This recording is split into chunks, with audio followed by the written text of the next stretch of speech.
පාඩම් පාඩම් කරනවද? නමුත් ඊළඟ දවසේ බලද්දී භාගයක්වත් මතක නැද්ද? එහෙනම් ප්‍රශ්නේ තියෙන්නේ ඔයාගේ බුද්ධියේ නෙවෙයි.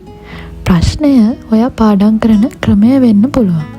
අද වීඩියෝවෙන් මම ඔබට කියලා දෙන්නේ පාඩම් ඉක්මනින් ඉගෙනගෙන දිගු කාලයක් මතක තියාගන්න විද්‍යාත්මක ක්‍රම කිහිපයක් ගැන. ඇයි අපිට අමතක වෙන්නේ? බොහෝ දෙනා කරන වැරද්ද තමයි එකම පාඩම නැවත නැවත කියවන එක. ඔයා පොත 5 වතාවක් කියවුවත් මොළයේ එක වැදගත් තොරතුරක් ලෙස සලකන්නේ නැහැ.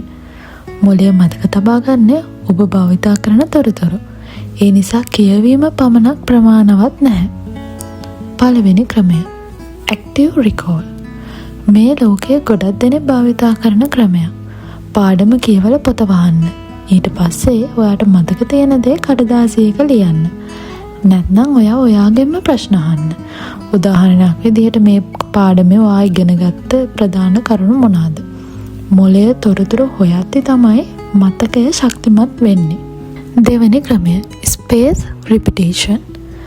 අද ඉගෙනගත්ත දේ මාසයක් බලන්නේ නැතුව ඉන්න එපා. පාඩම නැවත බලන්න. අද බැලුවට පස්සේ ආයි දින 3කට පස්සේ බලන්න. සතියකට පස්සේ බලන්න. සති 2කට පස්සේ බලන්න.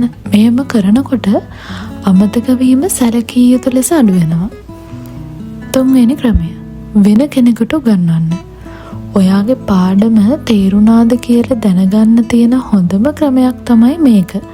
වෙන කෙනෙකුට පැහැදිලි කරන එක.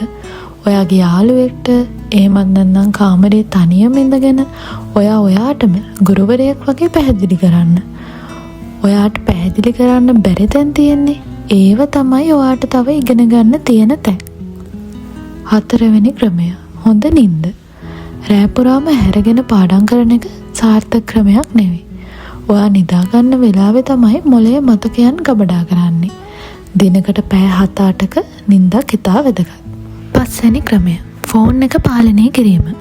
පාඩම් කරන අතරතුර ෆෝන් එකට නොටිෆිකේෂන් එකක් ආවොත් ඔයාගේ අවධානය නැවත ගන්න මිනිත්තු කිහිපයක් ගත වෙනවා.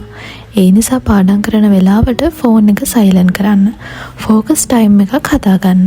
අවසාන වශයෙන් කියන්න තියෙන්නේ සාර්ථක වෙන්නේ වැඩිපුර පැය ගාණක් පාඩම් කරන අය නෙමෙයි. නිවැරදි ක්‍රමයට පාඩම් කරන අය. active recall කරන්න, space repetition කරන්න, හොඳ නිින්දක් ගන්න, focus එකක් තියාගන්න. ඔබේ ප්‍රතිඵල ටිකෙන් ටික වෙනස් වෙනවා. ඔයාටම දකින්න ලැබේවි.